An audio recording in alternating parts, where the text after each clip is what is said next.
Recording. Welcome. Welcome, everyone. Thank you for joining me this evening for Ask and Listen, How to Be an Ally panel. Thank you so much, every one of you. When I asked if you were willing to do this, jumped at the chance without any hesitation. These are conversations that I've been wanting to have for many years. I've always been curious about the perspectives of other people who have experiences different from mine.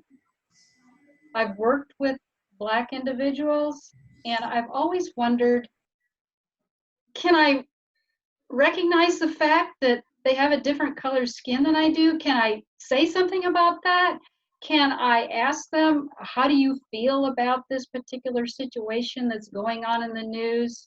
What is your perspective as a Black person in America? And I've just not been able to do it. Well, now is the right time and it's the right place. The time has come. These conversations are now in the public forum. Everyone is talking about trying to understand. I listened to an interview with Angela Davis, who, as you know, was an activist and feminist during the civil rights movement in the 1960s. She was being interviewed by a white interviewer, and the question was posed to her, how can we be allies? Her answer was so simple: ask and listen. So that's what I want to do tonight. It's the right place because as a Toastmasters Pathways project, one of my electives was to moderate a panel. And those two ideas just fit together perfectly. So here we are. Now I would like you, each one of you, to introduce yourself in turn. Introduce yourself, tell a little bit about yourself, and what do you love the most about being a Black woman in America? I'll start with you, Yakasia.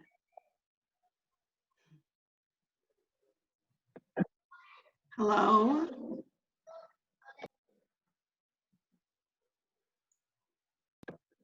Okay. Okay. Got it. Hi, I'm Yakasia Barber.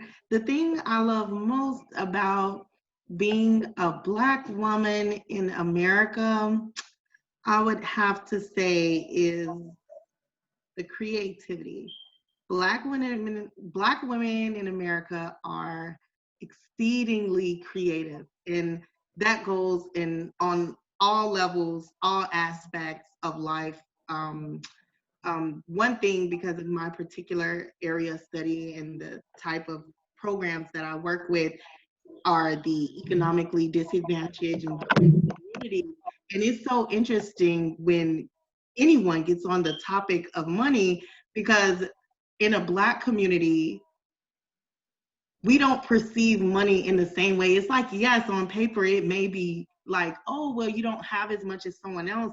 But the reality of it is, Black women are so creative in how you distribute anything, whether it's money, food, fun, activities. You really don't see the things that you don't have. And that's usually due to Black moms, Black aunties, Black grandmas. You know, the dads are there, but they not as a supporting feature. But it's really those Black women in your life that surround you in love and sisterhood that help supports that creativity. And that's really what I love about being a Black woman, because now I'm a mom and an auntie and a sister and a niece, and it's my turn to get to do that for the next generation of Black women and boys. So that's what I love most. Well, thank you, Yakasia. And tell us a little bit about what you're doing now. Are you a student? Are you working? Your Yes, family? yes, I'm a student at the University of Illinois Springfield. I'm getting a master's degree in public administration. My concentration is community planning. I work at the Illinois Department of Transportation. I'm a graduate public service intern, and I work in the programming department. Most recently, we just developed a community map so that those disadvantaged, economically disadvantaged communities can receive the same funds as other communities who've already been receiving them. So we're, they're doing good stuff now, and I'm excited about it. Well, thank you. I mean, I've learned quite a bit right now that there's communities who aren't receiving what other communities are right there. Thank you. Margaret, tell us a little bit about yourself and what you love about being a Black woman in America. My name is Margaret Walker. I am retired. Woo-hoo! Every day is a Saturday. I love it. And I would not go back to work full time unless I was really in dire distress. I love it. I retired from the state of Illinois. My last employment was at the Illinois Department of Transportation. I worked in civil rights, and that was an eye-opener for me, working there and really experiencing people in the raw. The thing that I love most about being a Black woman is that when I walk into a room, everyone sees me. And I love that. I love the fact that heads turn. Now, you can take that as negative, but I take it as positive. When I walk into a room, people see me. I love it. It's just simple. I love it. That statement that I don't see color, I see color. And so does everyone else. So I know what they are trying to say when they say they don't see color. They're trying to say that I treat everyone the same, color doesn't matter. But I see color. I see a lot of color. And I love the fact that I see color. Thank you. That was a wonderful response. Leanne, are you ready? Tell us about yourself and what you love about being a Black woman. So my name is Leanne Prather. I'm an employee of the state of Illinois. I'm a Christian. I am a single widowed mother, and I have an interesting family background. I have a huge family, but I also have two sets of parents, and so I was raised jointly by an African from Rwanda stepmother, a Black father, a white stepfather who was a farmer, and then my Black mother. And so just very unique upbringing of spending my summers and holidays in Gary, Indiana and South Bend, Indiana, but at the same time spending my regular school days on a farm. And so that's just a little bit about my background. But for myself, I think what I love most about being a Black woman, I think it's just really the merging of two things. It would be strength and versatility. Versatility very much in the way Yakesia mentioned, in that, in life, Black women it's almost like in our DNA that we just have to be ourselves always, but also be very versatile when we are around different people. When we are speaking on behalf of, we always have to be very flexible and adaptive to a situation while still being very real to who we are and what we believe. But at the same time, strength, just because sometimes stereotypes can weigh you down, but at the same time, sometimes it can be just family in different situations culturally that really sometimes take us through things, or even we allow ourselves to be taken through, just depending. But I would say strength is definitely one of those things that helps us persevere through whatever circumstances. Thank you, Leanne. And I was listening to your response. I think about how many of those things you said apply to all women, period, where we have to tailor ourselves to whomever we're speaking in order to achieve our own goals. It's getting better. When I grew up, I had to make sure that a man thought it was his idea. Yes. Plant the idea in his head, cultivate it until they finally come up with it. And then you go, oh, that's a good idea. However, what you are described is a double whammy. Not only what a woman is already having to do, but then on top of that, dealing with other women as a Black woman. Thank you for that insight. Vivian, can you tell us about yourself and what do you love about being a Black woman? Hello, my name is Vivian Wesley. I have been a Toastmasters member for approximately a year and a half.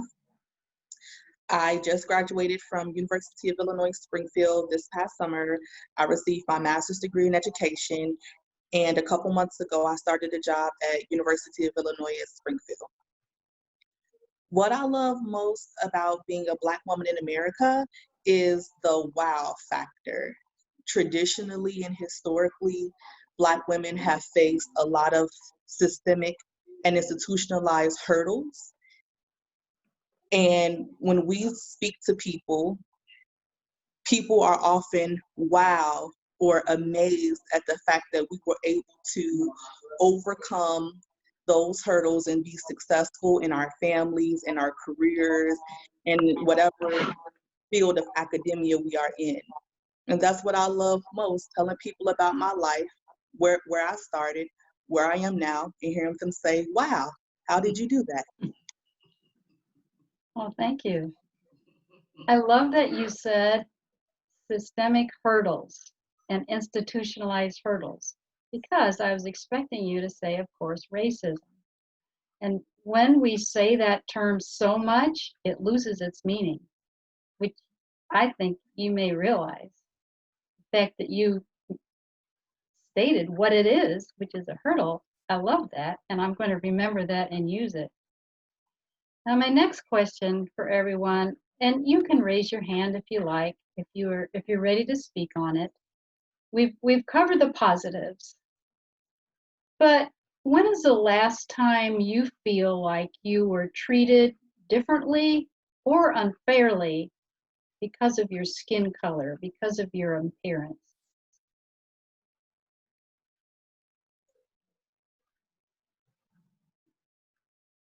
Ikaija? No? You can all unmute. Okay. So, have you ever heard of the word microaggression? Yes. Okay, so the reason why the topic of racism, I guess, is so controversial is because, when people think of it, they think of 1950s and 40s Georgia.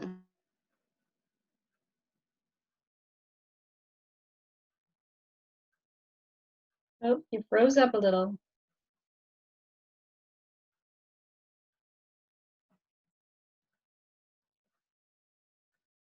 Of microaggression. Therefore,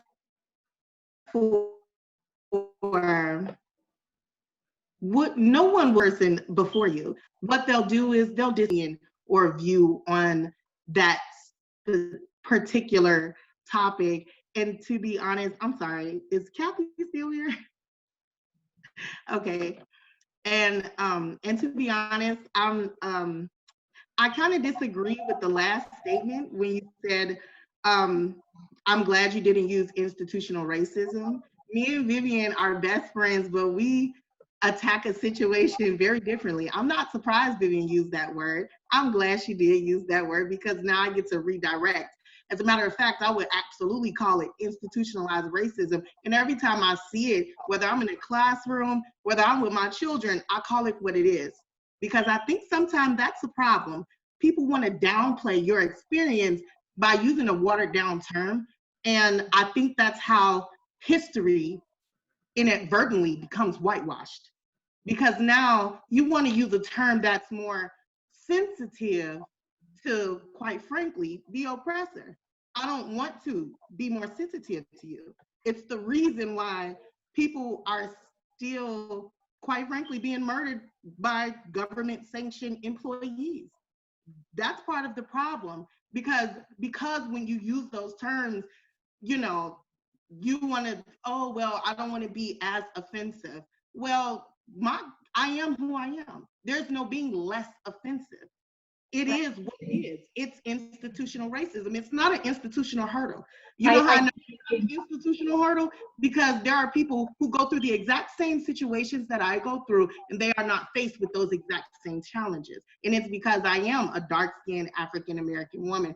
I have to recognize that. Because if I don't recognize that, my dark-skinned African-American female daughter is going to have to deal with those exact same situations and not know how to maneuver them. So I have to be able to recognize it, face it, come to terms with it, and then say, okay, this is what you do for my daughter and my nieces and nephews. Thank you. I agree. I agree wholeheartedly. I'm sitting here and I'm thinking, when was the last time that I felt that I was discriminated against and because of the color of my skin? And it's sad because I lived in this skin, you know, all of my 25 years. Woo, woo. And you kind of get used to it until you just don't notice it. So it's really hard for me to come up with an incident because now with COVID and I'm retired, I don't go out that much. So I don't encounter people that much. I go out to do what I need to do and I come back home. It's hard for me to say. I'm sure that it's happened, but I can't think of an incident because I'm sure I ignored it because I live with it every day. Right. I live in this skin every day. So, and I'm treated like this every day until I don't notice it. Unless it's extremely overt, I don't notice it. Right. I can't think of a situation. I really can't. Well, thank you. And just briefly, I'd like to circle back, Acacia, to tell you why the word hurdle versus racism. And it may appear that it is not because I deny racism, it's because some of my white brothers and sisters do. And when they hear that term, their ears are going to shut down.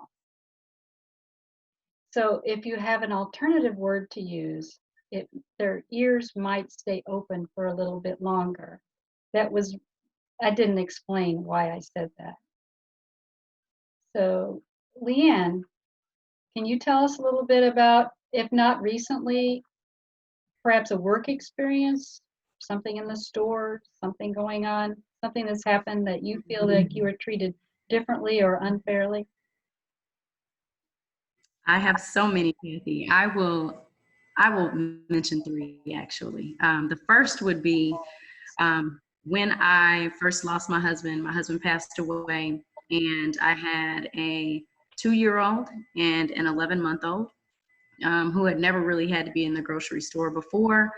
And I would often I would receive comments and very negative looks, condescending looks if my children were acting out at 1 and 2 years of age, as if I were this, and I mean no offense, because I have family members, sisters, many people I love and know who maybe had a situation arise where they had a child while they were not married. Maybe they were unmarried, maybe they were young, maybe they chose it, maybe they didn't. Whatever the situation be, I'm not speaking against someone, I'm speaking to my circumstance.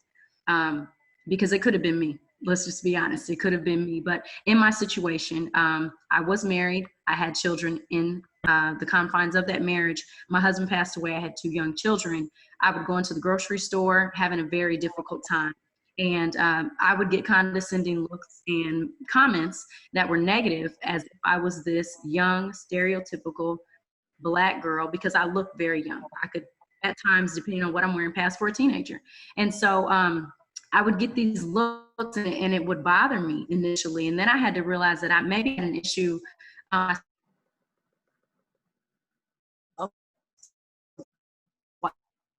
as to what got to me. But I would experience that often, especially look at me almost like, little black girl, get your children together. Where's their daddy anyway? And unfortunately, a lot of us experience things like that. That's just one, and I will be others. The other is, the second would be when I'm dealing with issues at my children's school. I'm raising 2 black men. They are 8 and 9 years old, and oftentimes I have to be so careful about, I'm always professional and I'm always careful about what I say, but I have to be really careful about what I say to certain people, because if you're not careful, you'll walk away being labeled the angry black chick or the angry black mom. Oh, there's another one. We knew she would eventually show up. And so that is something that's very disturbing. But the last thing I will mention is that in the workspace, one of my roles is that I'm an urban planner. And unfortunately, as that has historically been placed, that's a role that has traditionally helped unfairly plan against those who tend to be lower income, disenfranchised African Americans, Black and Brown, Indigenous people. And there's so much more to go into that. But with those things that happen, it takes Black people longer to cross the street. And I will end there. There's so much more I can say, but yeah, those are just a few of my passionate thoughts. And thank you for sharing unbridled. Appreciate that. And I'm realizing I just need to shut up and let you guys talk. Vivian. Sure. About last week, I went to a Walgreens and I had a question or two about one of the thermometers that they had for sale.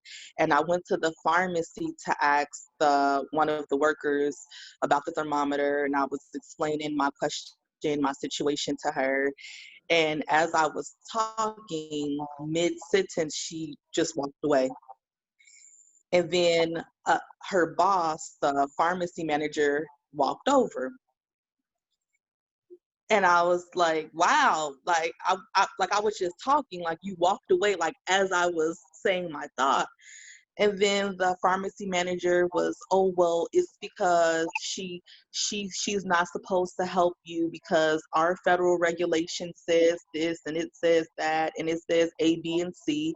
And I said, I understand that you have certain guidelines and I'm not asking you to break them for the sake of me.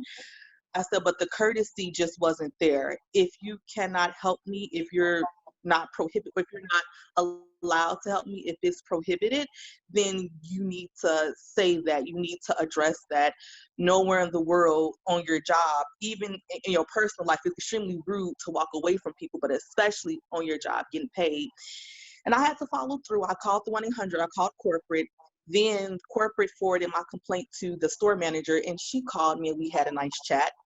And I told her the exact same thing. And I also added, if I was of another color, perhaps lighter, I don't think she just would have up and walked away from me as easily as she did.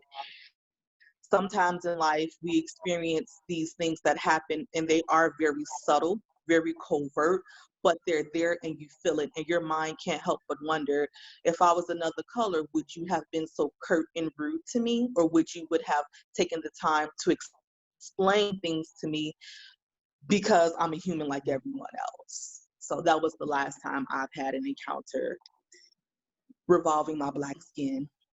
Yeah, very recent. Thank you.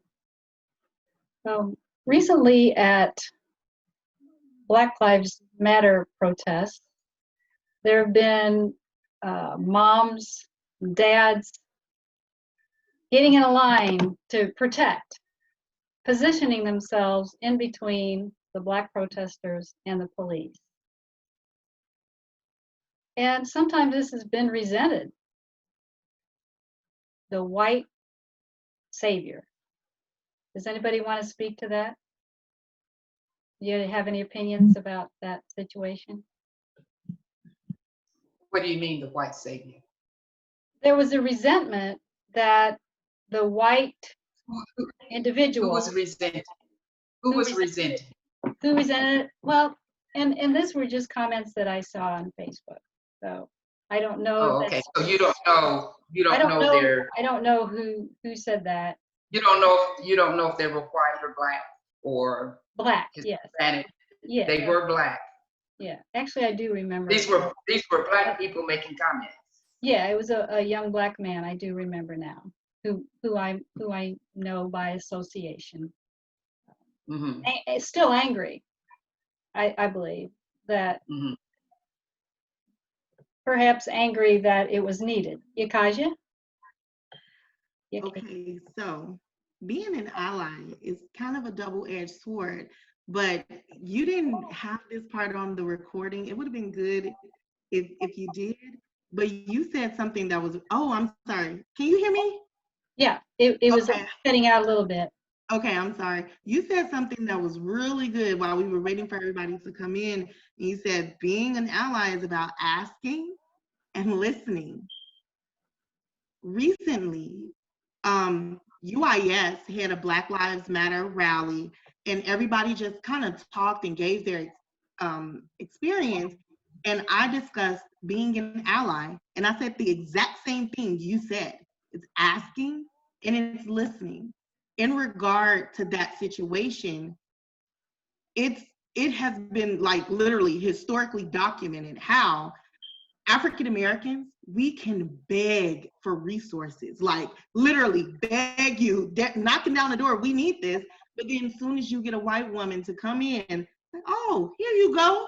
Oh, help those kids. We didn't even know they needed that help. Yet you have literally documentation of, you know what I mean? Like real documentation of people like, we've been asking for this help. Why is it that we needed this person here to get help? It makes you feel invalid. It makes your work feel invalid. That's another form of a microaggression. You see what I mean? What I liked about it's patronizing.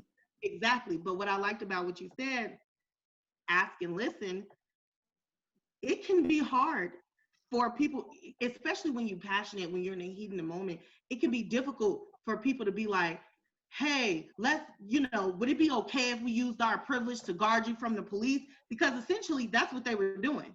They were utilizing their privilege because they knew if the police rushed them, it was going to be a problem. Exactly. You know, absolutely.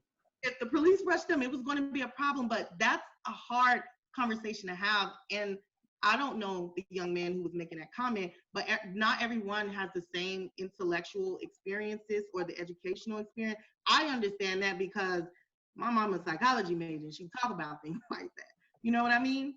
But right. It is. And to me, part of being an ally is using your privilege to help those who can't get in those spaces. That is literally the definition of being an ally. It's, I know I have this privilege. I know I have this opportunity. How can I help those where the door is shut? Right.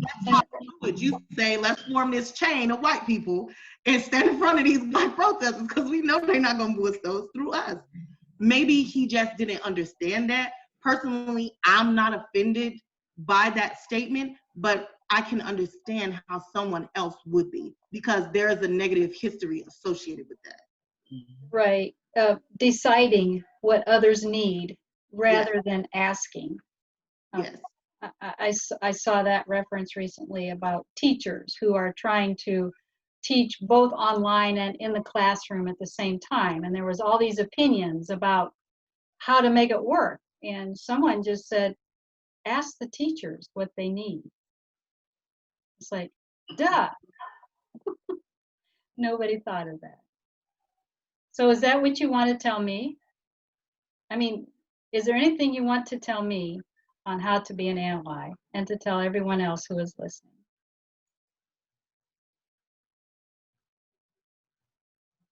Anything we haven't covered? Was that directed towards me specifically? Or no, any one of you. Okay. Any one of you. Sometimes, to be honest, I just appreciate the fact that you brought it up because I think one of the main things for me with this experience was how easy it is for non-persons of color to ignore the entire thing. And so just the fact that you acknowledged something was actually going on and there is something occurring right now with Black people and people of color, that, to be honest, that's a big thing. And I appreciate you for doing that, because every other environment I've been in where 9 times out of 10, I am the only Black person, not one person will mention it. I'm always the one who'd be like, hey, by the way. And sometimes it can be uncomfortable, but I don't mind being uncomfortable. Thank you. Yes, it is awkward. I mean, I don't know why. It just is. It's like, I guess we're brought up to think it's not polite. It's awkward. I think it's awkward because you don't know what kind of response you're going to get. That's what makes it awkward. You don't know if the person is going to be offended. You don't know if they're going to act like a mad Black woman or a mad Black man. You don't know. That is absolutely right. So it's that element of not knowing how that person is going to respond, and it makes you uncomfortable, because if they are violent, what do? And you want to you want to keep that at a minimum, or not at all.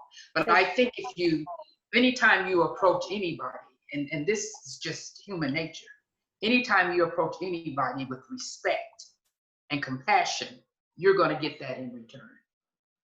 Yeah. You really hit the nail on the head there, Margaret. And that's what it is. The fear of the seething anger that I know must be there. It just must be like a volcano under pressure. After the George Floyd episode, I was at Walmart. That's where I spend most of my time anyway. But I was at Walmart, and several people from out of nowhere were very sympathetic. They were like, I'm so sorry with what's going on nowadays. And I'm like, thank you.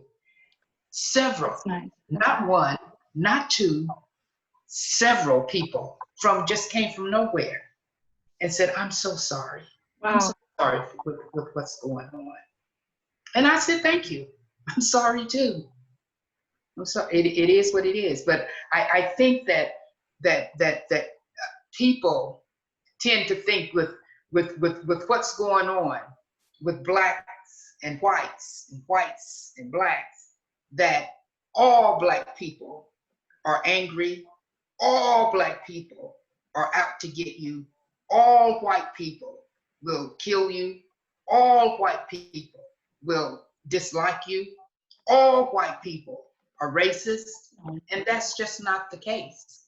No. It happens.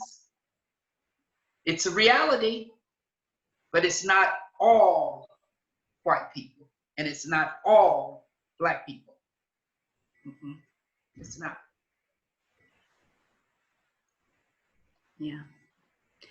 I would also like to add, just for you, Kathy, I mean, for you being so open to doing this, I think is commendable, because so many times, like we're talking about the reactions that some people may or may not give, we are 3 Black women, or 4, counting myself, whom each of us have a very different experience, a very different upbringing, a very different culture, subculture.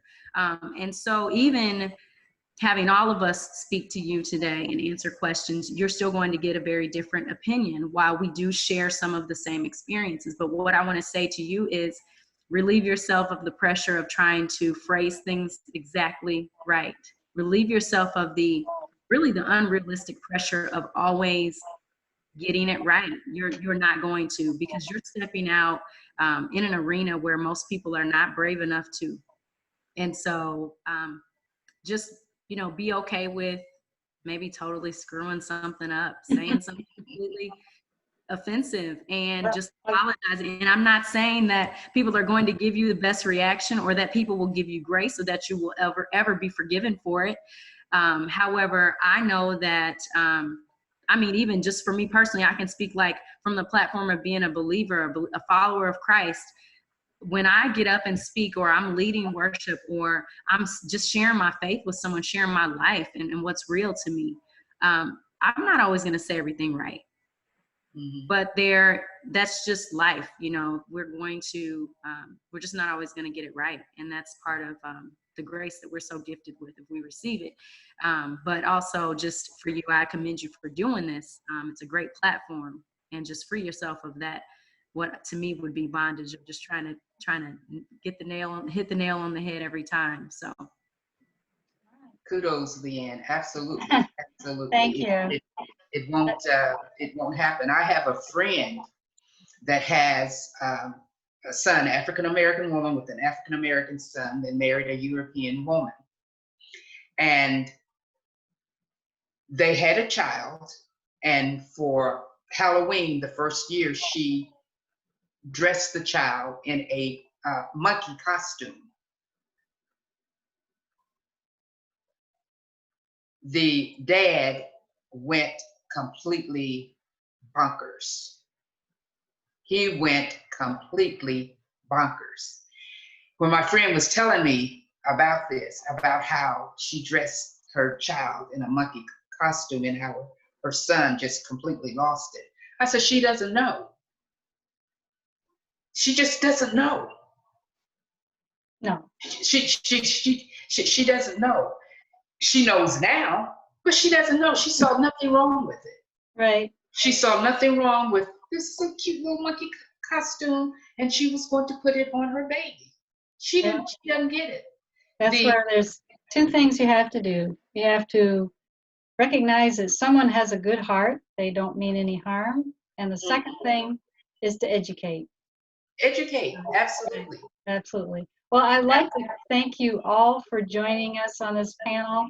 Wait, Kathy, I didn't go. Kathy, I didn't go. You didn't go? Okay, no. Go ahead. Well, I'm going to follow suit. Since everyone else thanked Kathy, I guess I'll thank Kathy too. Okay. Thank you, Kathy, for stepping out to the waters, the deep waters that a lot of people are afraid to trudge through. And what I would like for others to know is, do not let TV and social media be your only source of news. That's where a lot of misconceptions and stereotypes stem from, the things they see on media. Now we're in an area where it's a lot of social media, and those clips, those photos, those videos, those jokes that we often see and scroll through, they can be misleading. They can be biased. And when you're not educated in the sense of you talk to different people, you have a diverse friends group, or you're not reading scholarly articles or literature, it's easy to fall into those social media traps. And people see these images, these jokes, these photos, these clips, and they think, oh, well, that's how Black people are. I see, every time I log on Facebook, I see the same thing. I see the same thing, while those things may not always be true and or accurate. So I would just like to say, it's scholarly ways to educate yourself about other people, and do not let media and social media be your primary form of doing so. That's right.